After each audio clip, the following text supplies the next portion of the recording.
Fala galera, estamos aqui com o professor Fred Martucci. Olá, turma. Para mais um momento de bate-papo na Rota da Redação 1000. E dessa vez a gente vai conversar sobre o discípulo de Platão, Aristóteles. Ele mesmo.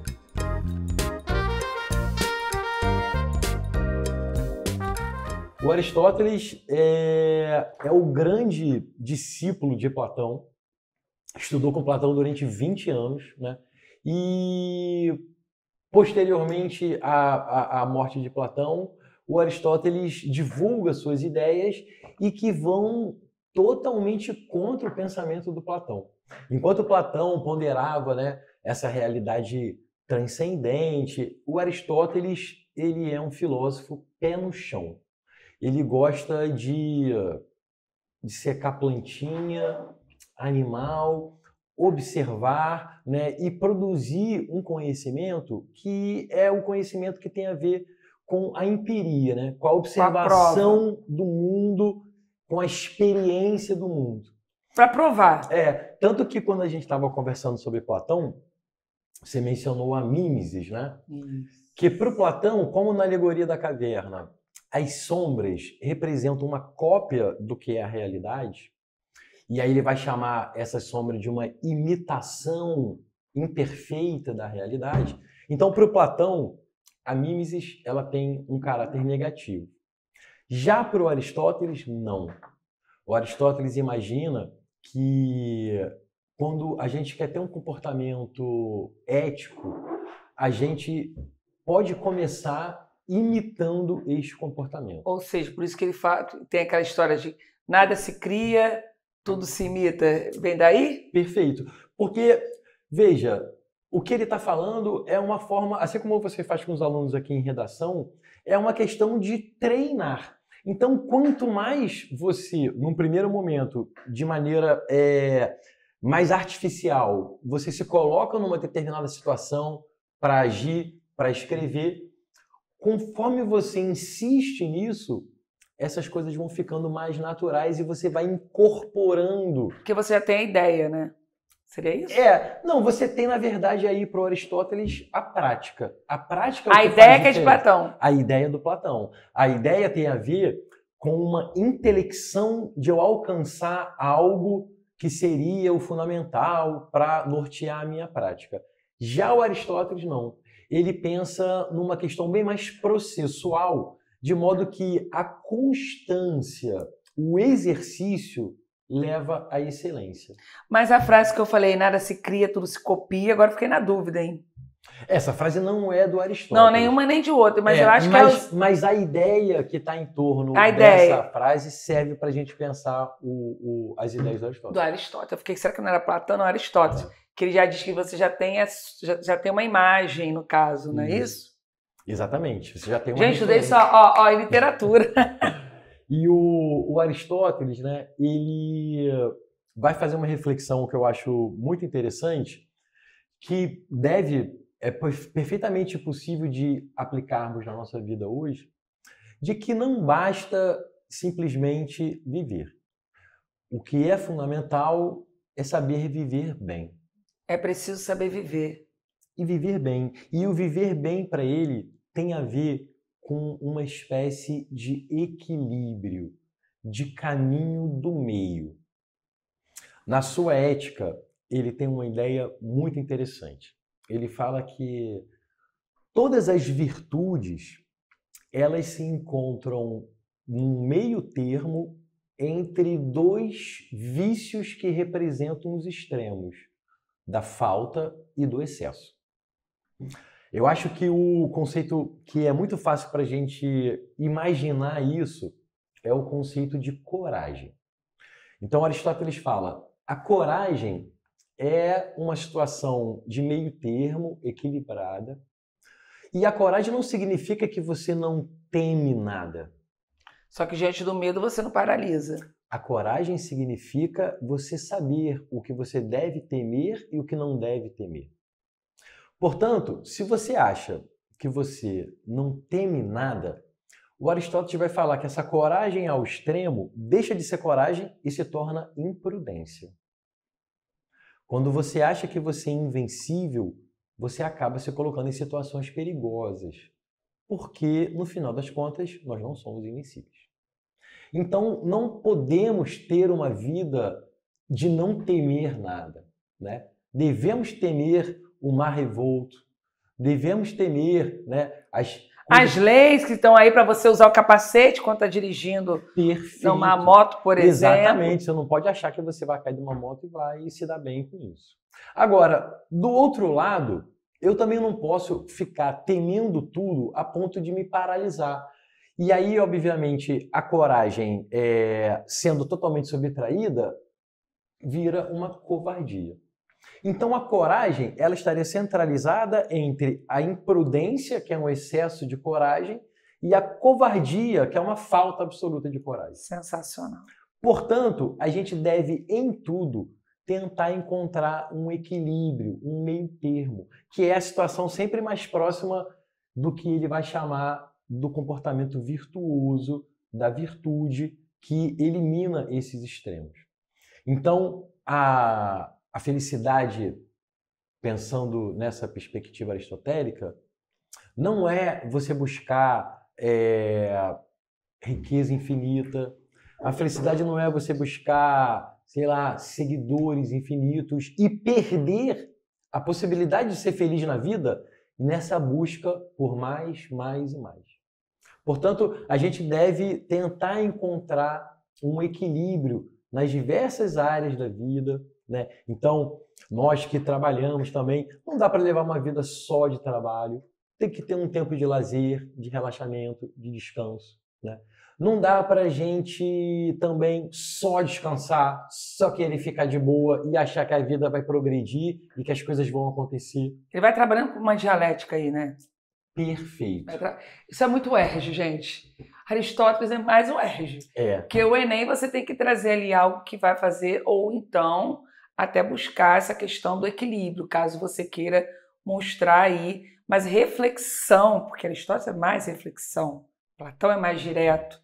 A reflexão seria muito bem colocado na questão aí da UERJ. A UERJ que leva você, porque são perguntas. Isso. Que aí você pode trazer os dois lados. Estou pensando aqui já em redação, que eu sou dessa, perfeito. Né? Essa perspectiva, né? A gente pode, sobre qualquer assunto, né, ter uma perspectiva positiva e negativa, pensar dos dois lados. E o Aristóteles nos recomenda a sempre buscar a posição do equilíbrio como a posição mais virtuosa possível. Então, dentro da redação da UERJ, que é uma pergunta, o equilíbrio... E aí a gente vê, né, como que... Que são temas polêmicos, a UERJ traz temas que catucam mais a sociedade, que traz uma criticidade maior. Eles até dizem, se você quer escrever lá que bandido bom é bandido morto, é com você, agora prova pra gente. Então, como é que você vai comprovar isso? Como é que você vai trazer isso dentro da sua argumentação? Porque argumentar o seu pensamento, né? Só que você tem que trazer mecanismos que faça saber, faça crer, faça ter validação do seu pensamento. Exatamente. E essa é uma chave de leitura interessante para a gente pensar um momento político da nossa nação já há um tempo, né? Ou seja, a gente tem grupos políticos muito extremados e dificilmente a gente vê um diálogo saudável entre os grupos. Para a sociedade. De buscar o meio termo. Para buscar pensando na sociedade. Exatamente. É como se cada grupo estivesse pensando nas suas próprias vantagens e de modo que ninguém vai ceder nada para o outro e aí não tem como haver esse encontro no meio do caminho que representaria uma suavização das radicalidades dos extremos. Pensando na República lá, que eles tinham muito essa questão da República, é o equilíbrio. Exatamente. E a gente está falando de extremos que são vaidades. Perfeito. E uma coisa que é muito importante também é que o Aristóteles ele tem esse pensamento sobre o social, sobre o coletivo, e ele nos chama a atenção também de que nós dependemos, né, da sociedade e da coletividade para crescermos. Somos um animal social. Essa frase o pessoal adora colocar na redação. O ser humano é um animal social. Segundo Aristóteles, o ser humano é um animal político. Político, social. Não, mas voto mais social. Olha só, Vejam aqui a aplicabilidade com o professor Fred Martucci. Perfeito. E aí, segundo ele, né, nós aprendemos imitando os outros. Olha a mimesis aí. Portanto... Por isso que nada se cria, tudo se copia. Exatamente. E aí eu gosto de brincar com os alunos em sala, né, de que, bom, vamos imaginar o mito do Tarzan, né? Bom, por que Tarzan não aprendeu a falar? Porque ninguém falava ao lado dele, os macacos gritavam e Tarzan aprendeu a gritar. A gente aprende a falar porque a gente cresce no meio social com outras pessoas que estão falando à nossa volta. A gente aprende a ser virtuoso, a gente aprende a ser honesto nesses contextos que vão nos influenciando. E o Aristóteles pede para a gente pensar que é natural que todos busquem a felicidade individual e particular, mas como vivemos no meio social, devemos pensar também na felicidade coletiva, no que ele vai chamar de sumo bem. Sumo bem, isso eu não conhecia. E aí ele vai pedir para a gente pensar, fazer uma comparação como se fossem objetos, né? E aí ele pede para a gente pensar o tamanho da nossa felicidade, individualmente falando, a de cada um aqui, comparada à felicidade de todos. E aí ele nos questiona, né? Qual que você acha que é maior? Claro que a felicidade social e coletiva é muito mais, é um objeto muito mais impactante do que a felicidade particular de cada um. E ele nos recomenda, né, lutar por essa felicidade coletiva antes da felicidade individual. Porém, com a do século XXI, já, como eu gosto de trazer para o século XXI... O que acontece aqui, né? Com o algoritmo, a felicidade individual, ela é enaltecida o tempo inteiro e os demais querem todos alcançar o individual e não pensar no coletivo. Pois é, a gente vive, principalmente em função das redes sociais, né, um ambiente de competição individualizada, onde o tecido social muitas vezes é esgarçado, porque não tem quem faça a reflexão do coletivo. Está cada um pensando em si, querendo puxar toda a brasa para as suas sardinhas, e aí essa ausência de reflexão sobre o social faz com que a gente perca muitas coisas, né, e que tenhamos que lutar por tudo individualmente. Aqui eu já faço uma interdisciplinariedade, talvez não porque é dentro da filosofia e sociologia, mas eu busco um outro autor que vai falar da atitude de prazer. Que nós gravamos sobre isso. O símil, né? Pois é, exatamente. E essa atitude de Blazier, ela é uma resposta totalmente individual do sujeito frente à vida caótica da cidade, né? A vida nervosa da cidade. Portanto, nesse sentido, eles conversam, eles concordam de que essa perspectiva muito individualizada da vida, né, ela joga contra o lado da coletividade. Muito bacana ouvir sobre Aristóteles. Leva muito essa questão do equilíbrio e como professora, né, pensando aqui em produção textual, ter esse cuidado por ele ser uma pessoa que ele vai falar de equilíbrio e não apenas de um posicionamento de um lado, né? O Enem ele já fecha mais isso dentro das competências.